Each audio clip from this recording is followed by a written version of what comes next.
For decades, many people have simplified South Sudan's history into one sentence. The North oppressed the South, and the South fought back. But history is never that clean, because before the SPLA, before John Garang, and before South Sudan became a country, there was chaos, rival movements, divided leaders, and civil wars inside civil wars. Tonight, we trace the road from the Nyanya Rebellion to the formation of the SPLA. And the leaders who tried to answer one impossible question. What exactly was Southern Sudan fighting for? Independence, autonomy, federalism, or an entirely new Sudan? When Sudan became independent in 1956, it carried a dangerous fracture. The North was politically dominant, connected to Arab identity and Islamic institutions. The South was politically underrepresented and economically neglected.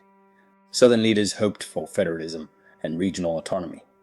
Instead, power became heavily centralized in Khartoum. The roots of mistrust were already centuries deep, reaching back to the exploitation of the Turco-Egyptian era. Then, on August 18, 1955, even before official independence, Southern soldiers in the Equatorial Corps mutinied in Torit. They feared being disarmed, transferred north, and replaced by Northern officers. On January 1, 1956, the new flag was raised in Khartoum. But for the people of the South, the celebration was hollow. The promise of a federation had been abandoned. Anyanya was not one united army at first. It was fragmented, tribalized, and regional. Different commanders controlled zones in Equatoria, Bahr el Ghazal, and the Upper Nile. They fought asymmetrically, using their knowledge of the terrain to ambush government patrols. Khartoum controlled the towns, but the Anyanya controlled the rural expanse. The movement reached a turning point with Joseph Lager. Lager unified the fragmented rebel groups under the Southern Sudan Liberation Movement, the SSLM. He transformed the rebellion into a political military movement with centralized command and international diplomacy. Lager secured critical external support from regional actors like Israel, Uganda, and Ethiopia. But armed struggle alone was never enough. Southern Sudan needed political thinkers to define the cause.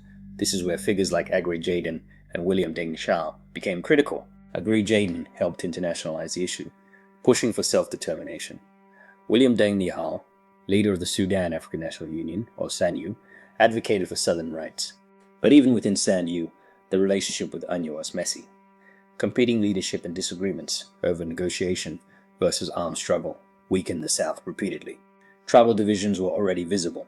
Then there was Joseph Aduho, a politician and intellectual from the Lutuku community. He was an architect of Southern nationalism, who argued that liberation movements fail when they produce only soldiers and no political thinkers. Uduho was part of the early, educated elite who helped build a political argument for self-determination. He represented a civilian strand of liberation politics that often lost power to the growing military influence. In 1972, the exhaustion of war led to the Addis Ababa Agreement under President Jaafar Nimeri. The South gained regional autonomy, and Anyanya fighters were integrated into the national structures. For many, this felt like victory. But the peace had a fatal weakness. It solved the violence temporarily, without solving the deep question of who truly controlled Sudan. Autonomy was limited, and mistrust remained. By the early 1980s, Nimeri began dismantling the autonomy he once granted. He reorganized southern regions, intensified oil politics, and eventually imposed Sharia law nationally. The agreement collapsed. The breaking point came in May 1983. In Bor, Battalion 105, composed of former Anyanya fighters, refused orders to relocate north and disarm. They saw it as the ultimate betrayal, led by Karabina Kwanimbal, the battalion rebel. This was the immediate military spark of the Second Sudanese Civil War. Mutinies soon spread to Battalion 104 in Iod, led by commanders like William Nyumbani. Khartoum sent a senior Southern officer to negotiate and suppress the mutiny, John Garang.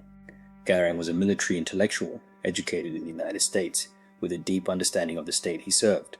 He had earned his PhD in economics from Ohio State University and received advanced military training in the US and Sudan. He understood Carter's command systems from the inside. That knowledge made him dangerous. Instead of restoring order, Garang joined the rebellion. He moved toward Ethiopia with the mutineers and began organizing what became the Sudan People's Liberation Army, the SPLA. It was a transformation from insider to insurgent. Goering was unlike previous leaders. He did not initially call for southern independence. He promoted the new Sudan, a united secular state, rebuilt on equality. This was his revolutionary vision. Not everyone agreed. Some former Anyanya fighters reorganized as Anyanya II, aligning against Goering's SPLA over the vision of separation. The ideological conflict over the South's destination was reborn. The SPLA produced a powerful new generation of leaders, Salva Kiir, Riek Machar, and Arok Thon Arok. But it also inherited the militarized politics and ethnic competition. Supported by Mengistu's Ethiopia, the SPLA became more organized and ideological than any previous resistance. Military traditions were carried over, but grievances remained similar. The struggle was now geopolitical. The deeper reality is that colonial borders created incompatible systems. Khartoum centralized power aggressively, while southern elites were divided between military and civilian authority. Those habits remain today. The roots of South Sudan's modern struggles began here in the Anya Bush, the Sanu debates, and the early SPLA years. Anyanya was both a liberation movement and the beginning of militarized politics in the South. From 1955 to 1983, the road to independence was paved with sacrifice, betrayal, and the iron will of men who refused to be second-class citizens in their own land. Each leader added a link to the chain of liberation.